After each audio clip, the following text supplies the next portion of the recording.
Welcome to V9 news. గత ప్రభుత్వ హయాంలో జరిగిన మద్యం కుంభకోణం వెనుక దాగి ఉన్న కుట్రలు పూర్తిగా వెలికి తీయాలని కూటమి ప్రభుత్వాన్ని ఏపీ పిసిసి అధ్యక్షురాలు వైఎస్ షర్మిల డిమాండ్ చేశారు. విజయవాడలో పిసిసి అధ్యక్షురాలు వైఎస్ షర్మిల విలేకరులతో మాట్లాడుతూ మద్యం కుంభకోణంపై స్పందించారు. నెలకు 60 కోట్ల రూపాయలు ఆయనకు అందిందని చెప్తున్నారు. 3500 కోట్ల రూపాయలు అవినీతి జరిగిందని చెప్తున్నారు. కానీ ఆంధ్ర రాష్ట్రంలో జరిగిన మద్యం స్కాము కేవలం అంతకే పరిమితం కాదు. ఆంధ్ర రాష్ట్రంలో మద్యం స్కామ్ జరిగింది.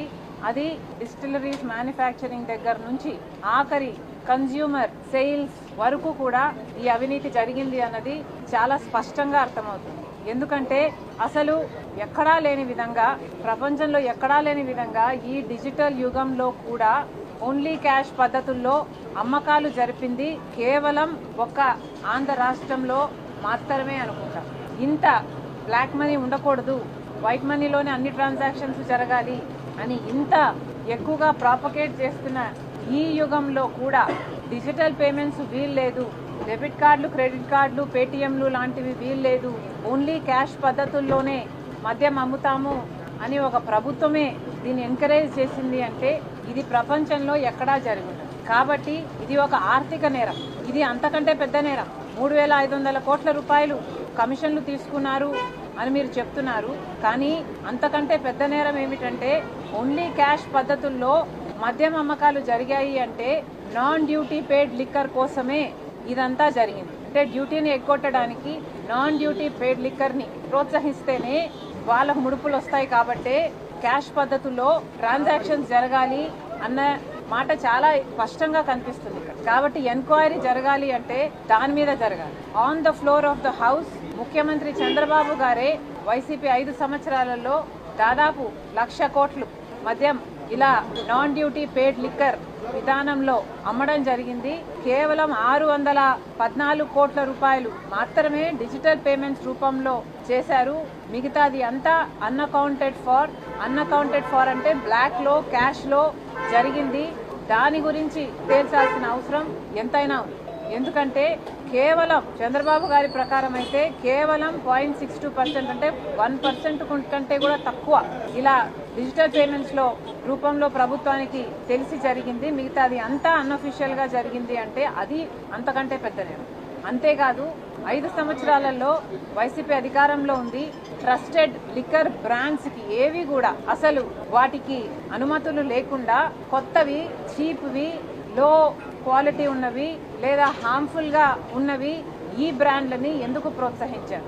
ఇది చాలా అన్ఎథికల్ గా జరిగింది. కాబట్టి ఎంతో మంది దాదాపు లక్షల్లో ఉంటారో లేకపోతే కోట్లలో ఉంటారో ఇంతమంది హెల్త్ కు సంబంధించిన విషయం.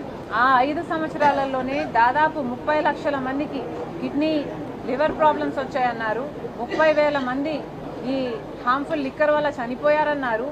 అంతేకాదు 900% న్యూరోలాజికల్ వీక్నెసెస్ కేసుల్లో ఇంక్రీజ్ చూసామన్నారు.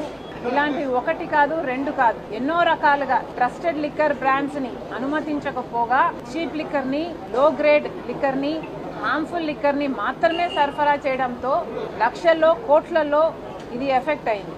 అంత జనాభాకి ఇది ఎఫెక్ట్ అయింది. కాబట్టి ఎంక్వైరీ జరగాలి అంటే దాని మీద కూడా జరగాలి. వీటికి అన్నిటికీ ఎవరు బాధ్యులు? సమాధానాలు ప్రజల ముందు పెట్టాలి. అందుకే చెప్తున్నాము, సిట్ అయినా చంద్రబాబు గారైనా వీటికి కూడా సమాధానాలు వెతకాల్సిన అవసరం ఉంది. మీరు డిస్టరీస్ దగ్గర మొదలు పెట్టారు, బానే ఉంది. కానీ ఈ నాన్ డ్యూటీ పేడ్ లిక్కర్ ఎంత అమ్మారు? వాటి సంగతి ఏమిటి? అసలు క్యాష్ పద్ధతుల్లో ఇలా అమ్మకాలు జరిగాయి అంటేనే దాంట్లో అవినీతి ఉంది. ఆ అవినీతిని కూడా తేల్చాల్సిన అవసరం ఉంది. అంతేకాదు ట్రస్టెడ్ లిక్కర్ బ్రాండ్స్ ని కాకుండా లో గ్రేడ్ లిక్కర్ బ్రాండ్స్ ని, హార్మ్ఫుల్ లిక్కర్ బ్రాండ్స్ ని ఎందుకు ప్రోత్సహించారు? దాని మీద కూడా ఎంక్వైరీ జరగాల్సిన అవసరం. జగన్మోహన్ రెడ్డి గారిని కూడా అడుగుతున్నాము. జగన్మోహన్ రెడ్డి గారు కూడా సమాధానం చెప్పాల్సిన అవసరం ఉంది. జగన్మోహన్ రెడ్డి గారు, అసెంబ్లీ జరుగుతుంది, on the floor of the house మీరు వెళ్ళి లిక్కర్ విషయంలో ఎందుకు మీ నిర్ణయాలు ఇలా ఉన్నాయో ప్రజలకు సమాధానం చెప్పాల్సిన బాధ్యత మీకు ఎంతైనా ఉంది. జగన్మోహన్ రెడ్డి గారిని మళ్ళీ చెప్తున్నాం, జగన్మోహన్ రెడ్డి గారు ఓన్లీ క్యాష్ పద్ధతుల్లో ఎందుకు లిక్కర్ అమ్మకాలని అలౌ చేశారు? డిజిటల్ పేమెంట్స్ లేకుండా ఓన్లీ క్యాష్ పద్ధతుల్లో నాన్ డ్యూటీ పేడ్ లిక్కర్ కోసం కాకపోతే మీరు ఓన్లీ క్యాష్ పద్ధతుల్లో ఎందుకు అనుమతించారో జగన్మోహన్ రెడ్డి గారు సమాధానం చెప్పాలి. అంతేకాదు ఇలా ట్రస్టెడ్ లిక్కర్ బ్రాండ్స్ని కాకుండా లో గ్రేడ్ లిక్కర్ బ్రాండ్స్కి ఎందుకు అలౌ చేశారో కూడా జగన్మోహన్ రెడ్డి గారు సమాధానం చెప్పాలి. జగన్మోహన్ రెడ్డి గారు ఎప్పుడు మాట్లాడినా చాలా పైపైన మాట్లాడతారు.